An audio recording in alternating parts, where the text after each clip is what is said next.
If some freak weather causes damage to your home, you can count on us to make things right.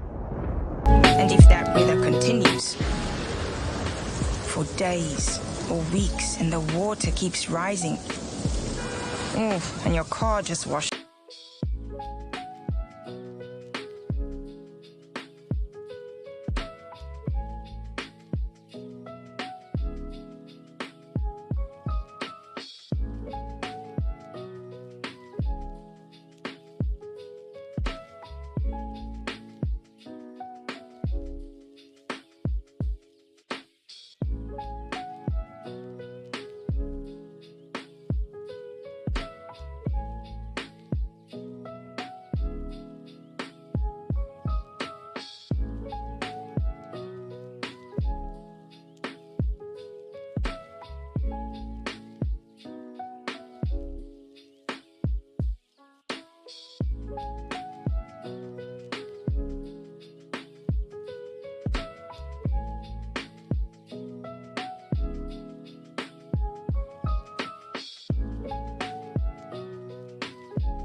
Has led to airlines across many nations shutting down operations, leaving many stranded, including 8 South Africans in Qatar. Clifton Hanks is the father of one of those South Africans. There are 8 of them there. The first 48 hours was really chaotic. They were sleeping on the floor and trying to make things happen, and they didn't have personal protective equipment, etc. Other citizens are trapped in the UK, Morocco, Ghana, amongst other countries. The International Relations Department's Lungang Trengelele says government is aware. The minister has asked the embassies to focus on currently to get exactly how many South Africans across the globe that are stranded, so that we can be able to take a decision. He says Minister Naledi Pandor will announce how government will help the South Africans in due course. Clement Manyatela, Eyewitness News. Pensioners and the disabled have been closely monitored in Soweto while collecting their social grants. The Social Development Department has been paying grants 2 days earlier to limit the number of people in one place to curb the spread of the coronavirus. Khomotso Modise is there. Over 1,000 beneficiaries have gone through the payment process at the post office in Orlando, with some pensioners having arrived as early as 4 a.m. 8 patrollers employed by the Community Safety Department are stationed here to make sure the beneficiaries comply with social distancing. This man says he does not think the patrollers are doing their work as they should. You know, when I come here, the way the people that were sitting, I started complaining. You say, why people are sitting like this? Because they're supposed to open gaps on the chairs. The coronavirus, I'm definitely sure it's going to kill a lot of people in South Africa. But Secretary of the local Community Policing Forum, Boy Ratsiane, says it's difficult to work with the pensioners. Whenever you tell them, they will comply, and 1 minute later, they just mixed up again. You have to keep going back and forth with them all the time. This pay point closes at 5 this afternoon, but beneficiaries are still making their way into the center. Khomotso Modise, Eyewitness News, Orlando East, Soweto. Meanwhile, police in Hillbrow are applying a no-nonsense approach to people who are not complying with the national lockdown regulations. Last week saw repeated interventions by the police, who used pepper spray and tear gas to disperse groups of people. Edwin Sidi reports. There's a heavy police presence in Hillbrow this afternoon. Officers are hard at work maintaining law and order. They are stopping individuals, demanding essential services permits. Officers are also demanding permits from shop owners. We will never use this shop again because we don't want to follow the law. We don't want to obey. Earlier, they fired rubber bullets to disperse crowds. A number of people have been arrested. Edwin in City, Eyewitness News, Hillbrow. And there are a number of foreign nationals who are trapped in Zimbabwe as commercial flights out of the country have been suspended. Reports say most cities are deserted on the first day of a 21-day lockdown to curb the spread of the coronavirus. Ryan Truscott reports. The U.S. Embassy says all international and domestic flights in Zimbabwe have been suspended. UK Ambassador to Harare, Melanie Robinson, says on Twitter that flights by Ethiopian Airlines, including one scheduled for this afternoon, will now not depart. It's unclear how many tourists may be trapped in the country. The streets of Harare and the second city of Bulawayo are eerily quiet today. Police in Harare have been turning back unauthorized vehicles heading into the city centre. Rights groups say they fear residents in low-income suburbs will not have enough food or water to last the 21-day lockdown. Ryan Truscott, Eyewitness News, Zimbabwe. For more on the coronavirus and the nationwide lockdown, you can follow our reporters at EWN Reporter or go to ewn.co.za/coronavirus. Gold is trading at $1,621.14 an ounce. The rand's at 17.95 to the dollar, 22.27 to the pound, 19.80 to the euro. Brent crude oil is at $22.44 a barrel. And in your traffic, all clear at the moment. In your sport, the International Olympics Committee announced July 2021 as the new date for the Tokyo Olympics, and Bidvest players not losing focus despite the lengthy break in play. A partly cloudy Tuesday in store for Gauteng tomorrow with isolated afternoon thundershowers. Johannesburg dropping to an overnight low of 15, peaking at 25 degrees. Pretoria 16 and 26. Vereeniging 13 and 26. The top story in Eyewitness News this hour. 2 deaths at the hands of law enforcement are now being investigated, one in Ekurhuleni and the other in Cape Town. Eyewitness News. In touch, in tune, and independent. For the latest, visit ewn.co.za. For all you need to know about COVID-19, stay tuned to 702. 702 Afternoon Drive with Joe and Joseph. Live. Online. Smartphones. DSTV. And 92.7. And 106 FM. 8 minutes past 5. This is the final hour of Afternoon Drive here on 702. Thank you very much for joining us. It's been really good having you over the last 2 hours, and we head towards 6 in the last hour. Love to hear from you again. Remember, 011-8830702 is the best way to get hold of us if you'd like to chat. You're welcome to send us an SMS on 31702. Our WhatsApp line is 0727021702, and you can tweet me at Joanne G. Joseph. We're taking a look at all the latest on the coronavirus. And here on 702, we promise to keep you updated on every single aspect of the story that is breaking, sometimes by the minute, sometimes by the hour. Whether it is that breaking story or whether it is analysis on what you are hearing, you'll get it right here on 702. And that's why you need to stay tuned to us. Download our app, the 702 app, by simply going to your app store. You can also listen to us on the website, www.702.co.za. You can listen across the day and you can listen live to all the shows.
Hello, I'm Aaron Safir with the BBC News.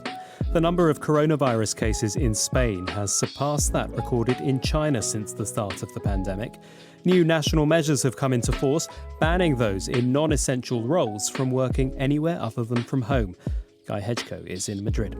We have the latest death toll, daily death toll, 812 over the last 24 hours. The country is obviously in lockdown, but we've got new restrictions reinforcing that lockdown as of today, preventing non-essential workers from travelling. The government is insisting that despite the distressing nature of the figures that we're reading and we're hearing, it does believe that the country is seeing the flattening of that upward curve of the virus. In Hungary, Parliament has voted to grant Viktor Orban's Fidesz government extraordinary powers to tackle the coronavirus pandemic. The opposition refused to back the law. Here's Nick Thorpe. The vote reflected the two-thirds majority the governing Fidesz party enjoys in Parliament, 137 to 53. The new law gives the government the power to rule by decree, if necessary in the absence of Parliament, overseen only by the Constitutional Court. The united opposition said they could only back the law if a time limit was imposed. This the government refused to do. Prime Minister Viktor Orban told Parliament he would use the powers proportionately and rationally. Opposition Jobbik party leader Peter Jakob said the law put the whole of Hungarian democracy into quarantine. The authorities in the Indian state of Maharashtra say some 260 relief camps have been set up to provide migrant workers and the homeless with food and shelter during the coronavirus crisis. A three-week nationwide lockdown has left hundreds of thousands of informal labourers in India's cities without jobs or wages, triggering an exodus to their home villages. Yogita Limaye reports. Millions of daily wage earners live in the country's urban centres. But with a shutdown in place, they've been left without money to buy food or pay rent. With all modes of transport closed, many were trying to walk hundreds of miles to their villages, and at least 6 people are reported to have died on the way. States around the country have now set up temporary shelters. In many regions, schools are being used to house the homeless. But the government has been criticised for being too late to react to the plight of the poor. The Israeli Prime Minister Benjamin Netanyahu has gone into self-isolation as a precaution after one of his aides was diagnosed with coronavirus on Sunday. A statement from the Prime Minister's office said Mr. Netanyahu and his close staff would remain in confinement until tests had been completed to see if they have the virus. You're listening to World News from the BBC. Austria is bringing in tough new measures to slow down the spread of COVID-19. The government has ordered all hotels to be closed for tourists. The Chancellor, Sebastian Kurz, warned of hard times ahead. We have held together. We have reduced social contacts to a minimum, and it seems so calm and so tranquil in Austria. Many cannot imagine what we will face in a few weeks. But the reality is that this is the calm before the storm. And when you look at our neighbour Italy, you can see how cruel this storm can be. The government of Sierra Leone has overturned a ban on pregnant girls attending school. The Ministry of Education said it was committed to ensuring all children had the right to go to school, regardless of their status. In December, the West African Regional Bloc's court ruled that the ban was unlawful as it infringed human rights. The measure was introduced in 2015 when an epidemic of the Ebola disease led to school closures and an increase in teenage pregnancies. Greece's most famous Second World War resistance hero, Manolis Glezos, has died at the age of 97. Glezos was best known for scaling the Acropolis in Nazi-occupied Athens with an accomplice one night in 1941 and tearing down the swastika flag undetected. Later, during the Greek Civil War, he was sentenced to death for his pro-communist convictions, although that was commuted after an international outcry. It was among a number of death sentences he survived. The Singer-Laren Museum in the Netherlands has said that a Van Gogh painting was stolen from its premises overnight. Lentenoin was painted in 1884 and depicts the spring garden of a rectory at Neunen. It was on loan from the Groningen Museum, also in the Netherlands. No other paintings were stolen. The director of the Singer-Laren Museum said he was angry, shocked and sad. And that's the latest BBC News.